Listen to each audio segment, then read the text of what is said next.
Hello students, I am Kunal दुआ from इक्विजनर and आज start करते हैं हम मार्केट इक्विलिब्रियम की क्लास 2 सीक्वेंस में देखनी है। हर बार ये कहता हूँ बात, क्लास 1 नहीं देखी तो फिर फ़ायदा नहीं है और डिमांड सप्लाई वाले यूनिट्स भी पहले सारे आने चाहिए। तो लास्ट क्लास में हमने पढ़ा था कि क्या होगा अगर डिमांड बढ़ेगी, सप्लाई बढ़ेगी और इस टाइप के केसेस। आज थोड़ा और आगे बढ़ के देखते हैं। तो नेक्स्ट क्वेश्चन है हमारा, शो इफेक्ट ऑन इक्विलिब्रियम। देखो लास्ट क्लास में सिर्फ एक चीज़ बढ़ रही थी या बदल रही थी, या डिमांड या सप्लाई। आज हम दोनों बदल के देखते हैं। Both demand and supply increase at the same time, एक साथ अगर ये बढ़ जाएं तो देखो हम इस क्वेश्चन को समझाते वक्त बोलेंगे 3 पॉसिबिलिटीज़ हैं। डिमांड एंड सप्लाई तो दोनों बड़े हैं, पर ज़्यादा कौन बड़ा कौन कम बड़ा ये क्लैरिटी क्वेश्चन में नहीं है। तो हम 3 केस मान सकते हैं। तो केस 1, मान लो डिमांड बड़ी ज़्यादा परसेंटेज से, मान लो 40% से, और सप्लाई बड़ी मान लो कम परसेंटेज से 10%। ये केस हो सकता है। और दूसरा केस क्या हो सकता है, डिमांड बड़ी हो सकता है 10% छोटी वैल्यू से, और सप्लाई बड़ी हो कुछ बड़ा अमाउंट 40%। ये 10% 40 ये तो मैं एग्जांपल लिख रहा हूँ, कहने की बात ये है यहाँ 40 लिख लो, 50 लिख लो, यहाँ 10 लिख लो, 5 लिख लो, ये ज़्यादा ये कम। और सेकंड बार में इसको ज़्यादा बढ़ा दिया। और तीसरी पॉसिबिलिटी ये है, जितनी डिमांड बढ़ी उतनी ही सप्लाई इंक्रीज़ हुई। मान लो दोनों 10-10%। एग्ज़ाम्पल कुछ भी ले सकते हो, 10, 20, 50। पर पहली बात सिर्फ जो मेन ध्यान रखने वाली है कि एक बार दोनों बढ़े पर डिमांड ज़्यादा बढ़ी, दूसरी बार भी दोनों बढ़े पर सप्लाई ज़्यादा बढ़ी, तीसरी बार दोनों बढ़े पर बराबर बढ़े। तो ये 3 केसेस हैं। एक एक करके अब इन्हें हम डायग्राम के साथ समझाते हैं। तो पहले ज़रा ये क्लियर कर देता हूँ, यहाँ बड़े डायग्राम बनाने हैं। तो केस 1 शॉर्ट लिख लेते हैं, DD। डिमांड बढ़ी 40% और सप्लाई को ऐसे शॉर्टकट पेपर में अपना फुल लिखना है, ऐसे एरोज़ वगैरह नहीं, पेपर में फुल लिखना होता है कि डिमांड का जो इंक्रीज़ है it is more than supply increase. फिर फॉर एग्ज़ाम्पल ये 40, ये 10 ऐसे लिखना है। तो बड़े डायग्राम बनाना, छोटों से गलत आएगा आंसर, मैं पहले ही बता रहा हूँ, फिर नहीं तो तुम्हें बाद में प्रॉब्लम होगी। 6 मार्कर्स में ये क्वेश्चन आते हैं। तो बड़ा डायग्राम कम से कम हाफ पेज का तो हो।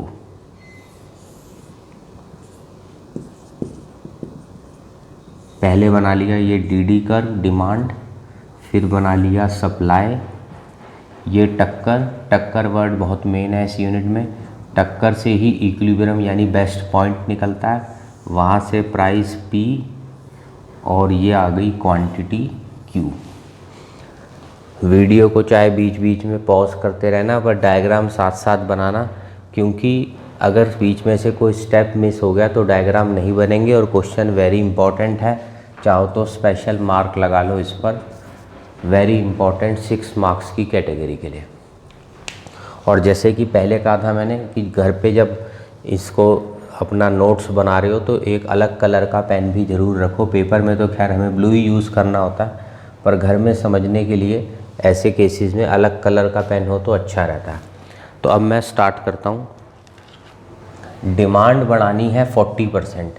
एक बात पुरानी क्लासों में देख रखा है, जिसको बढ़ाना होता है उसको राइट शिफ्ट। तो डिमांड बढ़ानी है 40%, मान लो ये 4 सेंटीमीटर मैंने बढ़ा दी। सप्लाई बढ़ानी है 10, तो उसको मान लेता हूँ 1 सेंटीमीटर 1। तो बड़े ध्यान से बनाना है, ये लगना चाहिए। ये 4 सेंटीमीटर अगर राइट गया, तुम अपने हिसाब से अंदाज़ा लगा लो 4 सेंटीमीटर। पहले स्टेप बाय स्टेप यहाँ देखो, डॉट से बना लिया, 4 सेंटीमीटर राइट ले गया डिमांड को। साथ साथ बनाते जाओ, चाहे पॉज करना बीच में, पर डायग्राम बीच में ऐसे नहीं कि पूरा मेरा पहले देखने के बाद अपना डायग्राम बना रहे हो, कंफ्यूज हो जाओगे फिर।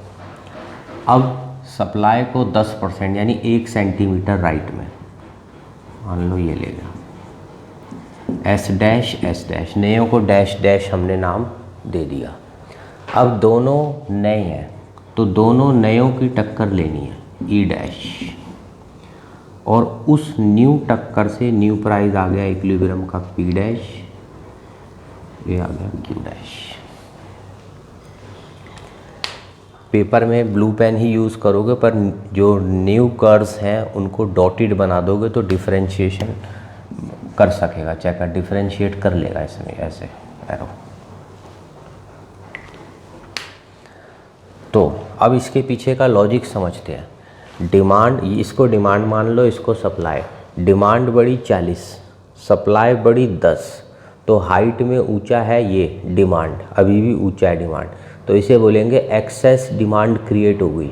और ये बात मैं पहले भी बता चुका हूँ, जब एक्सेस डिमांड मार्केट में क्रिएट होती है किसी की तो उसके प्राइस बढ़ते ही बढ़ते हैं। तो यही लैंग्वेज हमें लिखनी है, क्योंकि demand increase more than supply increase, so excess demand create हो गई और उससे लड़ाई लगती है बायर्स के बीच में, कंपटीशन अमंग बायर्स, जिसकी वजह से प्राइस इंक्रीज हो गया।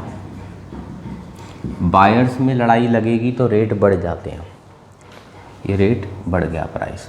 अब क्वांटिटी क्यों बढ़ी, तो क्वांटिटी डिपेंड करती है इन दोनों के साइन के ऊपर। जैसे डिमांड का साइन है +40%, सप्लाई का साइन है +10%, तो क्वांटिटी का साइन हो जाएगा +50%।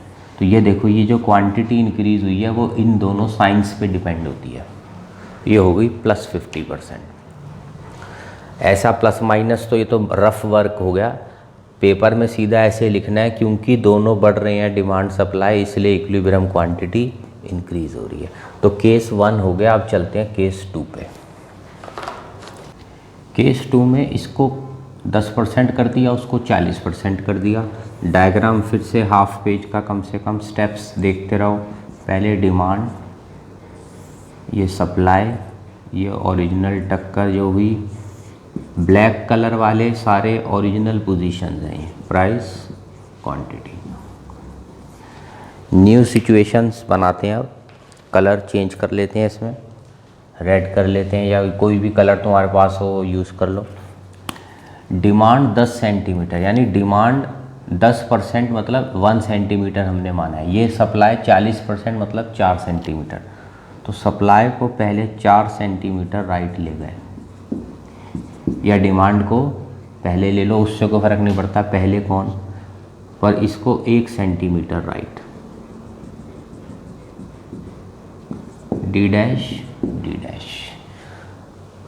लिखना चाहो साइड में लिख सकते हो कि मैंने यहाँ ब्लैक ओल्ड पोजीशन है और ये डॉटेड वाला रेड न्यू पोजीशन। ये न्यू कर्व्स की टक्कर, ई डैश, यहाँ से प्राइस। टक्कर वर्ड बहुत इम्पॉर्टेंट वर्ड है, इंटरसेक्शन दोनों की, उससे न्यू प्राइस न्यू क्वांटिटी। अब देखो रीज़न देना है, ये प्राइस गिरा क्यों। बड़ी सिंपल सी बात है, ये डिमांड है, ये सप्लाई है। डिमांड बढ़ी 10, सप्लाई बढ़ी 40, तो ऊंची हाइट जो है वो बढ़ने की सप्लाई की है, यानी एक्सेस सप्लाई चल रही है इस वक्त। और जब सप्लाई एक्सेस होती है, माल मार्केट में धक्के खा रहा है, इतना ज़्यादा आ गया, कंपटीशन अमंग सेलर्स के बीच में लड़ाई लगती है, जिससे रेट गिर जाते हैं। तो शॉर्ट में यही रीज़न लिखना है हमें फटाफट से यहाँ पर। डिमांड इंक्रीज जो है वो लेस देन सप्लाई इंक्रीज है, ये 1040 तो एग्जाम्पल होता है। Excess supply, competition among sellers,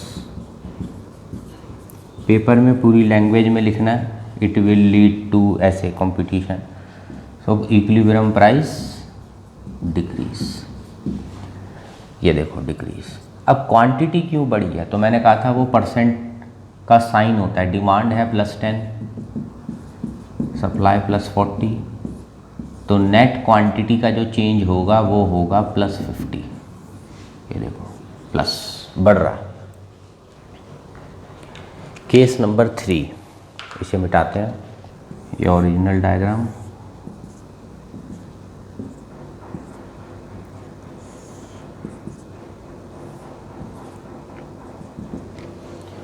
original टक्कर। अब की बार क्या हुआ, फिर से हाथों से पहले समझना है। डिमांड बढ़ी 10%, ये डिमांड है, सप्लाई भी बढ़ गई 10%, दोनों अभी भी बराबर हैं, यानी ऊंची हाइट किसी एक की नहीं है, यानी ना तो एक्सेस डिमांड हो पाया ना एक्सेस सप्लाई हो पाया, दोनों बैलेंस्ड हैं क्योंकि दोनों ही बराबर बढ़ गए।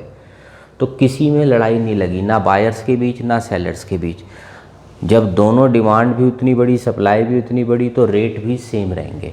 तो ये बात ध्यान रखनी है डायग्राम बनाते वक्त, रेट सेम रहना चाहिए प्राइस। तो कैसे करें, दोनों को 1-1 सेंटीमीटर राइट ले जाता हूँ, डिमांड को ले गया 1 सेंटीमीटर, पर हो सकता है सप्लाई को 1 सेंटीमीटर जब लेके जाऊँ प्राइस सेम ना निकले तो गड़बड़ हो जाएगी। फिर से डायग्राम बनाओ। तो हमें पता ही है जब प्राइस सेम आने हैं तो मार्क पहले ही लगा लो कि मैं सप्लाई को यहाँ से टक्कर लगवाऊंगा डिमांड सप्लाई की। ये स्टेप ध्यान से सुनना, पॉज करके चाहे दोबारा देख लेना। अब सप्लाई कर्व बनाऊंगा ऐसा जो इस पॉइंट से निकले, एस डैश, ये आ गया ई डैश। तो देखो प्राइस सेम ही रहा क्योंकि हमने लॉजिक से देख लिया था कि प्राइस सेम होना चाहिए। क्वांटिटी बढ़ रही है, वो भी मैं रीज़न लिखूंगा। तो रीज़न प्राइस का पहले दे देते हैं, क्योंकि डिमांड इंक्रीज सप्लाई इंक्रीज के बराबर है, कोई कंपटीशन नहीं लगेगा, इक्विलिब्रियम प्राइस सेम। अब क्वांटिटी क्यों बढ़ी, तो क्वांटिटी का रूल होता है दोनों की परसेंटेजों को ऐड कर दो, दोनों इंक्रीज हो रहे हैं तो क्वांटिटी हो जाएगी +20%।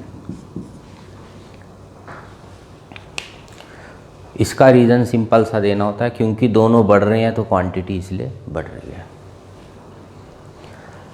तो नेट कंक्लूजन क्या रहा इन तीनों केसेस का, तो आप तीनों केसेस एक बार दोबारा देखो। पहले बार प्राइस बढ़ रहा था क्योंकि डिमांड ज़्यादा पावरफुल थी, दूसरी बार दोनों बड़े पर सप्लाई पावरफुल थी, रेट गिर गए, तीसरी बार दोनों बड़े पर बराबर बराबर थे इसलिए प्राइस सेम रहा। तो फाइनल कंक्लूजन लिख लो, प्राइस बढ़ भी सकता है, घट भी सकता है या सेम भी रह सकता है when both demand and supply increase. ये ऑब्जर्व हमने किया तीनों डायग्राम्स में। और एक बात तीनों में कॉमन थी, क्वांटिटी तीनों में बढ़ी है क्योंकि इनके साइंस प्लस के हैं दोनों के, बढ़ना। वेरी इंपॉर्टेंट क्वेश्चन था। अब क्वेश्चन 2 करते हैं, इसका रिवर्स, दोनों डिमांड सप्लाई गिर गए। Question 2, effect on equilibrium when both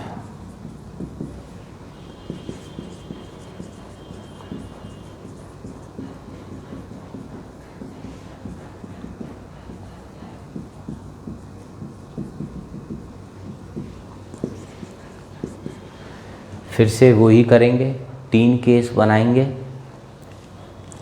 तो केस 1 ले लेते हैं, डिमांड गिरी ज़्यादा परसेंटेज से। शॉर्टकट ही लिख रहा हूँ, आप पेपर में फुल केस बना देने हैं, फुल फॉर्म। या डिमांड गिरी कम परसेंटेज से, या दोनों की परसेंटेज बराबर ले लो, ये डिमांड ये सप्लाई। जैसे पिछला किया था सब कुछ वैसा ही है, फ़र्क सिर्फ इतना है, इंक्रीज एरोस थे पहले हर जगह अप, अब की बार सब कुछ है डिक्रीज। यानी पिछली बार सारे कर्व हो रहे थे राइट शिफ्ट, डिक्रीज की वजह से अब सारे कर्व होंगे लेफ़्ट शिफ्ट। बाकी रूल वही है, एक बार डिमांड को ज़्यादा परसेंटेज दे दो, एक बार सप्लाई को ज़्यादा परसेंटेज दे दो, एक बार दोनों को बराबर, क्योंकि 3 ही बातें हो सकती हैं, या तो डिमांड को ज़्यादा परसेंट दोगे, या सप्लाई को, या दोनों को बराबर परसेंट। तो स्टार्ट करते हैं डायग्राम 1 से। बड़े डायग्राम बनाने आधे पेज के, जैसे पहले बोला था, थोड़ा सा राइट साइड की ओर पहले ही डायग्राम रखना खुले, क्योंकि सबको लेफ़्ट लाना है। तो बिल्कुल यहाँ बनाओगे तो जगह ही नहीं बचेगी, थोड़ा उस साइड रखने हैं डायग्राम। डिमांड सप्लाई, ओरिजिनल टक्कर ब्लैक कलर से P Q, केस 1 बना रहे हैं। अब देखो कलर चेंज कर लेते हैं। डिमांड को गिराना है 40%, तो 4 सेंटीमीटर लेफ्ट रखना है आपकी बार, D dash D dash. Supply को भी लेफ्ट करना है पर 10% यानी 1 सेंटीमीटर, ये रहा।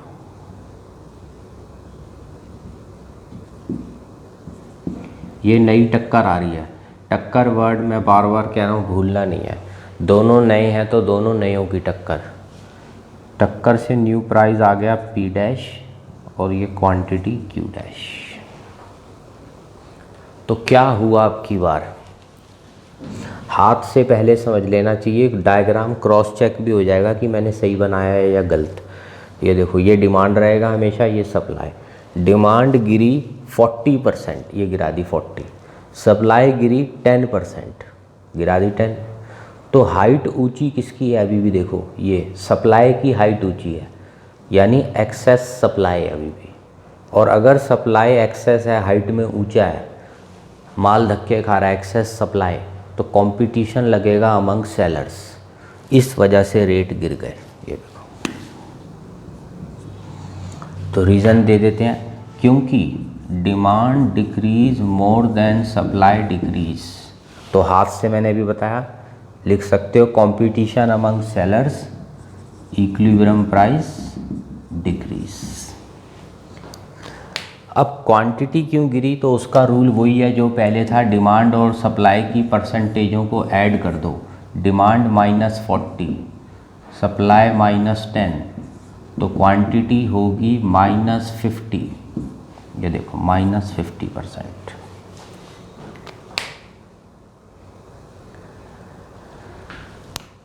दोनों गिर रहे हैं अब की बार, इसलिए क्वांटिटी गिर रही है। केस 2 करते हैं। चाहो तो पॉज करके दोबारा से सारे केसेस देख के बना लेना, क्योंकि वेरी इंपॉर्टेंट क्वेश्चन है।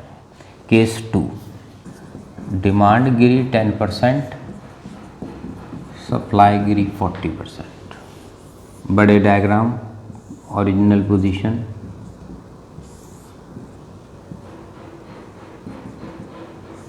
टक्कर से पी क्यू,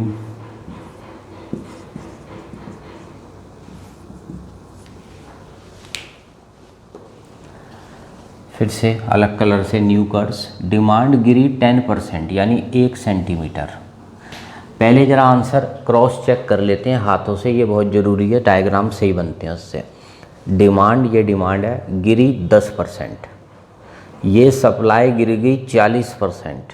अब देखो हाइट ऊंची किसकी है, ये ऊंची हाइट है, यानी डिमांड की हाइट ऊंची है। Excess demand, competition among buyers, demand ज़्यादा आ रही है, रेट बढ़ेंगे। आंसर पहले ही पता चल गया। चेक करते हैं, डिमांड को गिराओ 10%, 1 सेंटीमीटर लेफ्टवर्ड शिफ्ट कर दिया पैरेलल। सप्लाई को गिराना है 40%, हमने माना हुआ 4 सेंटीमीटर, मान लो ये 4 सेंटीमीटर। एस डैश, नयों की टक्कर, ई डैश। यहाँ से प्राइस निकाल लेते हैं, P dash, quantity Q dash.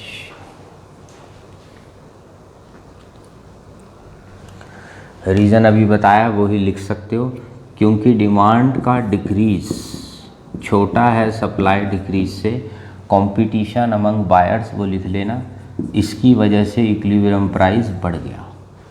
अब क्वांटिटी क्यों बढ़ रही है, तो साइंस डिमांड का है -10 -40, तो नेट क्वांटिटी चेंज -50।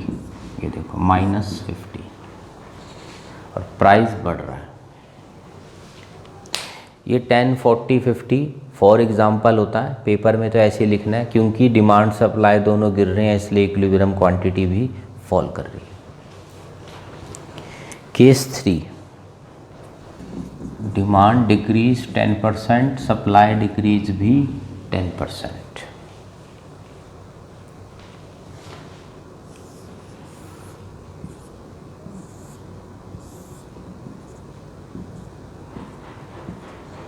ओरिजिनल टक्कर से पी क्यू,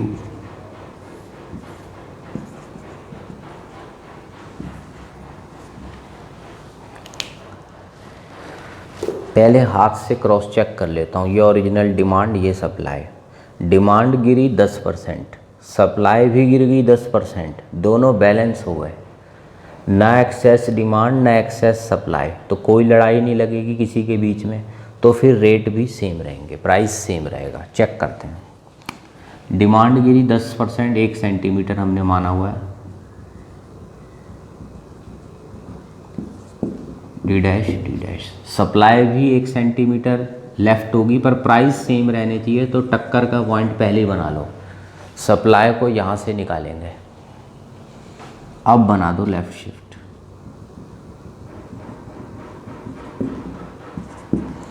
टक्कर से इक्विलिब्रियम आ गया, नया प्राइस तो सेम रहना था, हमने पहले ही चेक कर लिया था। क्वांटिटी पर गिरेगी क्यू डैश। रीज़न सिंपल ही है, क्योंकि डिमांड डिक्रीज और सप्लाई डिक्रीज बराबर हैं, कोई कंपटीशन नहीं लगा, इक्विलिब्रियम प्राइस सेम, पर डिमांड का साइन है -10, सप्लाई भी -10, क्वांटिटी हो गई -20%।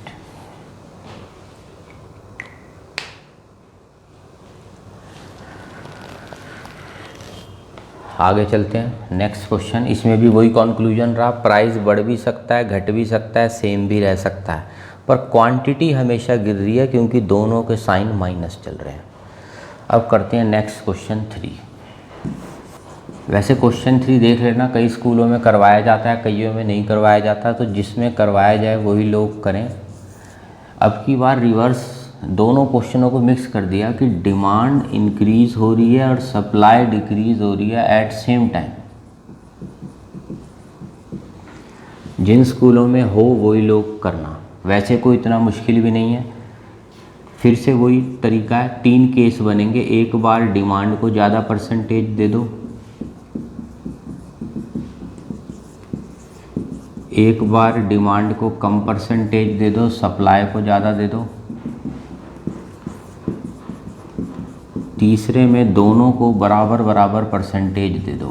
पर फ़र्क क्या है फिर, ये तीनों प्लस के साइन है राइट शिफ्ट के, ये तीनों लेफ़्ट शिफ्ट के, क्योंकि डिक्रीज के साइन है, माइनस के साइन है, क्वेश्चन ने बोला है, बस ये फ़र्क है। कोई बात नहीं, फटाफट ये केस भी सारे हो जाएंगे सिंपल। जैसे पहले वाले अगर हो गए हैं तो ये भी आसान है। बाकी अगर स्कूल में ही नहीं हुए ये रिवर्स, एक बढ़ना एक घटना, तो फिर चाहो तो वीडियो को इस वाले पार्ट को छोड़ के नेक्स्ट पे बढ़ जाना, आगे फॉरवर्ड करके इसको आगे बढ़ा देना। तो जिसको करना है वो लोग देख सकते हो। मैं स्टार्ट कर रहा हूँ। तरीका फिर वही है, एक बार इसको परसेंट, एक बार इसको ज़्यादा इसको कम, इसको ज़्यादा इसको कम। साइंस तो जो क्वेश्चन कहेगा वही करने हैं। तो स्टार्ट करते हैं केस 1। बड़ा डायग्राम, आधे पेज का कम से कम, खुला डिमांड सप्लाई।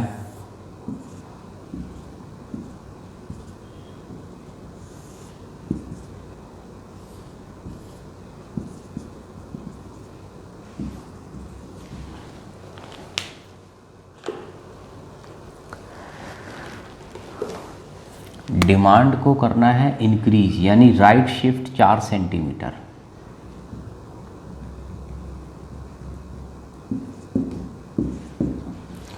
सप्लाई को करना है लेफ़्ट डिक्रीज, मतलब लेफ़्ट पर 1 सेंटीमीटर,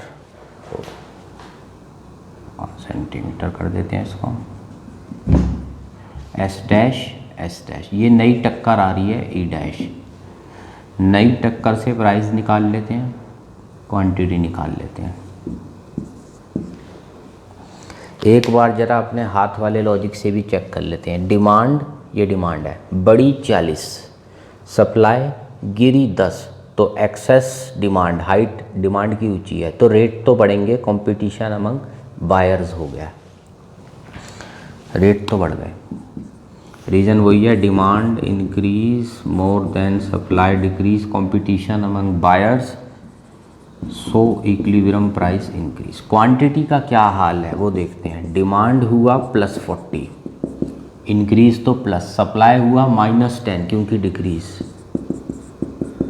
तो नेट क्वांटिटी जो चेंज होगी वो होगी +40 -10 +30%। ये बात अब की बार साइंस की ध्यान रखनी पड़ेगी, +30%। केस 2, इसे हटा देते हैं।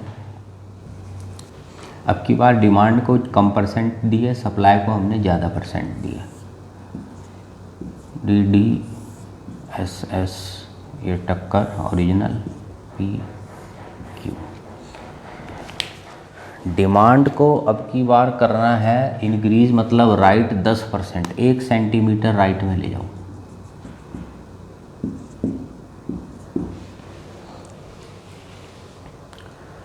सप्लाई को करना है डिक्रीज, यानी लेफ्ट में 40, मतलब हमने 4 माना हुआ है तो ये 4 कर देते हैं इसको यहाँ पर।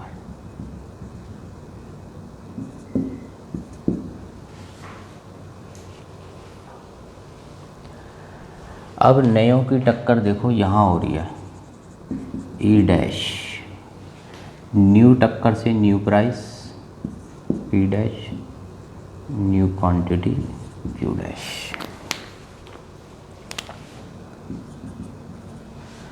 तो क्या हुआ, पहले ज़रा हाथ से समझ लेते हैं इसको। ये डिमांड रहेगा हमेशा, डिमांड बड़ी 10, ऐसे करके देख लेना पेपर में भी, क्योंकि इससे क्रॉस चेक हो जाता है आंसर। राइट लेफ्ट उल्टा सीधा होगा तो कम से कम हाथों से वेरीफाई तो हो जाएगा कि हमारा आंसर सही है या गलत। डिमांड बड़ी 10, सप्लाई गिरी 40, तो एक्सेस डिमांड है, रेट तो बढ़ेंगे, कंपटीशन अमंग बायर्स, तो चेक हो गया भाई, प्राइस तो बढ़ रहा है। Demand increase less than supply decrease, competition among buyers, सो इक्विलिब्रियम प्राइस इंक्रीज होगा। क्वांटिटी की क्या बात हुई देखते हैं। डिमांड हुआ +10%, सप्लाई हुआ -40%, तो नेट क्वांटिटी में जो चेंज आएगा वो होगा +10 -40 -30%। ये देखो माइनस हो रहा है 30%। अंदाज़ा, ये फिगर्स तो खैर 10, 20, 40 हम अंदाजे से लेते हैं, पर फॉल हो रहा है ये हमें पता चल गया। आंसर सही है, डायग्राम मेरा सही है। केस नंबर, ये था हमारा केस 2। अब हम करते हैं केस 3, दोनों को बराबर बराबर परसेंटेज देंगे। केस 3, केस 3, डिमांड बढ़ी 10% और सप्लाई गिरी 10%, दोनों को बराबर बराबर परसेंट हमने दे दी।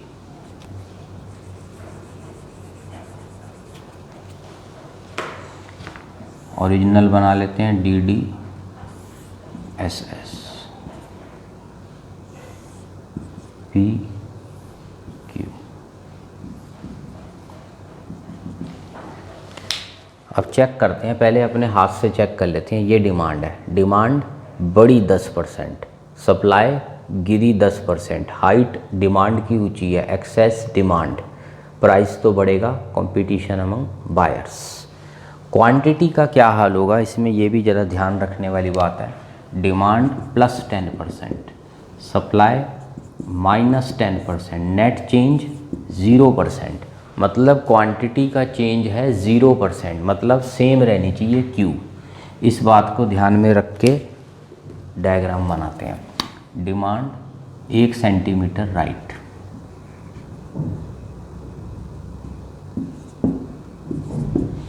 सप्लाई 1 सेंटीमीटर लेफ्ट इधर, पर क्योंकि क्वांटिटी सेम रहनी है, मैंने पहले नोट कर लिया, तो इसका निशान पहले लगा लेता हूँ।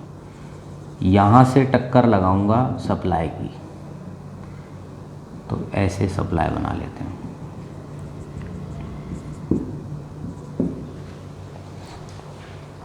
क्वांटिटी सेम रखनी थी, प्राइस बढ़ गया, वो बढ़ना ही था क्योंकि डिमांड बढ़ी है 10% और सप्लाई गिरी है 10%, excess demand.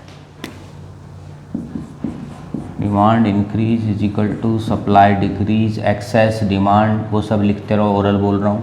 Competition among buyers, जिसकी वजह से इक्विलिब्रियम प्राइस बढ़ गया। और क्वांटिटी का तो पहले ही लिख चुके हैं हम, क्योंकि एक बड़ा उतने परसेंटेज से जितना दूसरा गिरा, इसीलिए क्वांटिटी सेम है, प्राइस बढ़ गया बस। तो ये थे हमारे कुछ वेरी इंपॉर्टेंट जो फर्स्ट एंड सेकंड थे वो तो वेरी इंपॉर्टेंट केस हैं, ये डिपेंड करता है। Question 1 question 2 very important, question 3 यानी जो रिवर्स हैं ये देख लेना स्कूल में हो अगर तो। ऐसे ही एक और रिवर्स बनाया जा सकता है इसी क्वेश्चन में, क्वेश्चन 4, डिमांड को माइनस गिराना है और सप्लाई को बढ़ाना है। सब कुछ सेम इसी तरीके से होगा, तो जिसके स्कूल में हो वो एक्स्ट्रा में कर सकते हैं। बाकी मेन अगर मैं इम्पॉर्टेंट की नज़र से बोलूँ तो वो सिर्फ क्वेश्चन 1 और क्वेश्चन 2 थे, मतलब या तो दोनों बढ़ रहे हैं या दोनों गिर रहे हैं। तो आज की क्लास में हम यहीं तक रखते हैं। नेक्स्ट क्लास में इसके जो बचे हुए टॉपिक्स हैं वो भी करेंगे। जब तक आप इन सबको अच्छी तरह रिवाइज़ करो ताकि नेक्स्ट क्लास में भी इजीली सब हो जाए। ठीक है, थैंक यू।